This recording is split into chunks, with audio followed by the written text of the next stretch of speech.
अमेरिकी सरकार ने एलन मस्क के नेतृत्व वाले दक्षता विभाग यानी डिपार्टमेंट ऑफ गवर्नमेंट एफिशिएंसी और United state for international development यानी यूएसएड की ओर से दिया जाने वाला फंड बंद कर दिया गया है। अब भारत समेत अनेक देशों को दी जाने वाली सहायता रोक दी गई है।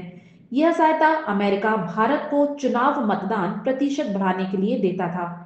राष्ट्रपति ट्रंप ने कहा कि हम भारत को 21 मिलियन डॉलर क्यों दें, वो खुद ही एक अमीर देश है। भारत जो दुनिया में सबसे अधिक टैरिफ लगाने वाला देश है, उसके ऊंचे टैरिफ हमें झेलने पड़ते हैं, फिर भी हम उनकी मदद क्यों करें। बात यह है कि अमेरिका का दक्षता विभाग लगातार इस प्रयास में लगा है कि सरकारी खर्चों में कटौती की जाए।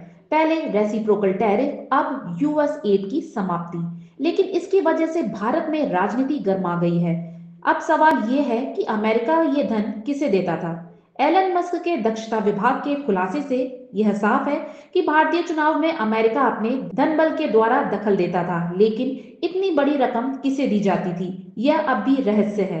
वहीं प्रधानमंत्री के आर्थिक सलाहकार संजीव सान्याल ने इसे अब तक का सबसे बड़ा घोटाला कहा है।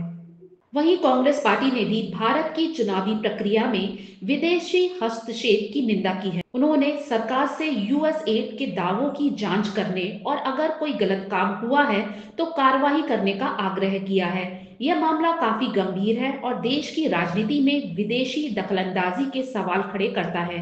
क्या वाकई में अमेरिका ने भारत के चुनावों को प्रभावित करने की कोशिश की? यह एक बड़ा सवाल है जिसका जवाब मिलना जरूरी है।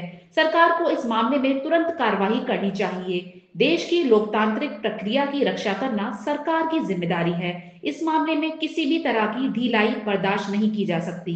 वहीं पूर्व चुनाव आयुक्त एस वाई कुरैशी ने स्पष्ट किया है कि चुनाव आयोग का यूएसएड के साथ एक समझौता था, लेकिन इसमें कोई वित्तीय सहायता शामिल नहीं थी।